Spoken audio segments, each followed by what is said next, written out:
नमस्कार, स्वागत है आप सभी का हमारे इस चैनल सुनो कहानी में। आज हम आपके लिए एक ऐसी कहानी लेकर आए हैं जो आपको रूबरू कराती है ईमानदारी, कर्तव्यनिष्ठता और स्वाभिमान से।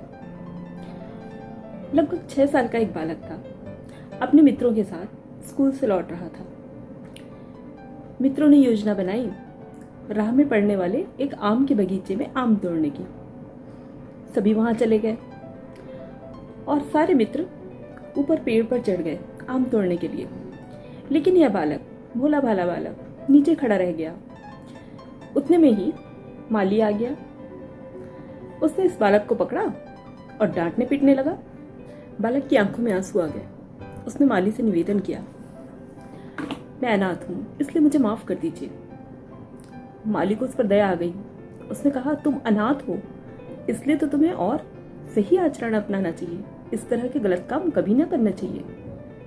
उस भावुक हृदय पर यह बात इतनी घर कर गई कि उसने सदा अच्छे आचरण अपनाने का संकल्प ले लिया। जी हाँ, हम बात कर रहे हैं भारतीय स्वतंत्रता संग्राम में अहम भूमिका निभाने वाले दृढ़ निश्चयी, कर्तव्यनिष्ठ, स्वाभिमानी, ईमानदार भारत के दूसरे प्रधानमंत्री लाल बहादुर शास्त्री जी की। लाल बहादुर शास्त्री जी का जन्म 2 अक्टूबर 1904 को उत्तर प्रदेश के मुगल सराय में हुआ था। उनके पिता शारदा प्रसाद जी और माता थी राम दुलारी देवी जी। सन 1964 में पंडित जवाहरलाल नेहरू की मृत्यु होने के पश्चात सर्वसम्मति से लाल बहादुर शास्त्री जी को प्रधानमंत्री चुना गया। शास्त्री जी जब रेल मंत्री थे तो एक बार उन्हें किसी काम से मुंबई जाना था। उनके लिए प्रथम श्रेणी में डिब्बे की व्यवस्था की गई। उसमें कूलर लगाया गया उनकी सुख सुविधा के लिए।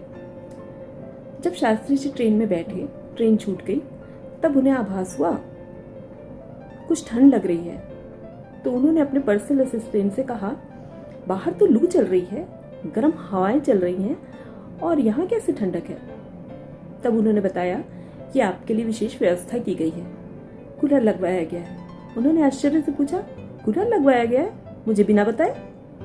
ये तो गलत बात है। जैसे ही अगला स्टेशन आए वैसे ही इसे हटवा दिया जाए। मेरे साथ और भी तो यात्री यात्रा कर रहे हैं, क्या तृतीय श्रेणी में बैठने वालों को गर्मी नहीं लगती? ये तो और बात है कि आपने मेरी व्यवस्था प्रथम श्रेणी में कर दी, वरना मुझे तो तृतीय श्रेणी में ही यात्रा करना चाहिए। मैं सेवक जो हूँ जनता का। ये थी एक मिसाल उनके समर्पण भाव की। आपको पता है, रेल मंत्री रहने के दौरान शास्त्री जी के द्वारा ही तृतीय श्रेणी में यात्रा करने वाले यात्रियों के लिए पंखे की व्यवस्था की गई थी। रेलों में पंखे लगाए गए। महिलाओं के लिए सीटों को आरक्षित करने का कार्य भी उन्हीं के कार्यकाल में शुरू हुआ। और तो और उन्होंने प्रथम श्रेणी और तृतीय श्रेणी के बीच के अंतर को बहुत कम कर दिया। 1965 के भारत पाक युद्ध के दौरान लाल बहादुर शास्त्री जी प्रधानमंत्री थे और उन्होंने अपनी भूमिका बखूबी निभाई। मात्र 2 घंटे और युद्ध चल जाता तो लाहौर पर भी भारतीय सेना का कब्जा होता। बाकी सारे क्षेत्रों को सेना ने कब्जे में ले लिया था। अब पाकिस्तान के पसीने छूट गए, घबराने लगा। उसने आनन फानन में अमेरिका के चरण पकड़ लिए कि कैसे भी हो इस युद्ध को रुकवाइए। अमेरिका ने धमकी देते हुए शास्त्री जी को कहा, एक तरफा तरीके से युद्ध को रोक दिया जाए। अगर ऐसा नहीं हुआ तो अमेरिका भारत को गेहूं निर्यात करना बंद कर देगा। शास्त्री जी पर इन बातों का कोई प्रभाव न पड़ा, बल्कि उन्होंने कहा, तत्काल बंद कर दीजिए। आपके ये सड़े हुए लाल गेहूं खाने लायक भी नहीं है। वास्तव में अमेरिका से जो गेहूं निर्यात किया जाता था उन दिनों, वो सबसे बेकार क्वालिटी का होता था। वहां के जानवर भी इसे नहीं खाते थे। इस गेहूं को भारत निर्यात किया जाता था। इसके बाद अमेरिका ने कहा, अगर हमने गेहूं निर्यात नहीं किए तो भारत भूखों मर जाएगा। शास्त्री जी ने कहा, भारत भूखों मरे या ज्यादा खाकर मरे, आप इसकी परवाह ना करें। इसकी परवाह करने के लिए हम पर्याप्त हैं। आपके सड़े हुए गेहूं खाकर मरने से तो अच्छा है भारत भूखों मर जाएगा। और उन्होंने युद्ध न रोका, युद्ध चलता रहा, बल्कि उन्होंने अपनी जनता को आह्वान किया। दिल्ली की रामलीला मैदान में लाखों की जनता को उन्होंने निवेदन किया कि आप सब सप्ताह में एक दिन का व्रत रखना शुरू कीजिए ताकि अन्न बचाया जा सके और अधिक से अधिक बचत कीजिए, फिजूल खर्ची रोकिए, जितना बचत कर सकते उतनी बचत कीजिए। ऐसा उन्होंने सिर्फ कहा नहीं बल्कि स्वयं भी किया। वे स्वयं भी व्रत करते थे और लाखों की जनता का उन पर उनकी बातों का बहुत असर हुआ। वे सारे व्रत करने लगे। इसका प्रभाव ये हुआ कि देश में गेहूं की बचत होने लगी और शास्त्री जी ने उन दिनों न सिर्फ व्रत किया बल्कि शाम के समय का भोजन भी त्याग दिया था। युद्ध के लिए पैसे बचाने थे, इसलिए उन्होंने अपनी पगार लेनी भी बंद कर दी। उन्होंने स्वयं को उदाहरण के रूप में प्रस्तुत किया। अपने घर में घरेलू कार्य के लिए जो कार्य करने वाली थी उसे भी हटा दिया और अपने काम स्वयं करने लगे। उनके पास 2 जोड़ी धोती और कुर्ता हुआ करता था। उनकी पत्नी ने एक दिन कहा, ये फटी हुई धोती पहनते हो, क्यों ना एक नई ले लो। उन्होंने कहा, सुई धागा उठाइए और इसे सिल दीजिए। मेरे देश में जाने कितने लोगों के पास तो पहनने को भी कपड़े नहीं हैं, और उसमें मैं नई धोती के विषय में सोचूं, वो भी इस दौरान बिल्कुल भी नहीं। ये छोटी छोटी बचत से लोगों को प्रेरणा देते थे और लोग प्रेरित भी हुए उनके आचरण से। उनके घर में बच्चों को पढ़ाने के लिए, अंग्रेजी पढ़ाने के लिए एक ट्यूटर आया करते थे। उस ट्यूटर को भी उन्होंने हटा दिया। तो उन्होंने कहा कि आपके बच्चे अंग्रेजी में फेल हो जाएंगे। उन्होंने कहा, शास्त्री जी ने कहा, फेल होते हैं तो होने दो, देश में लाखों बच्चे हैं जो अंग्रेजी में फेल हो जाते हैं, उनमें उनका कोई दोष नहीं।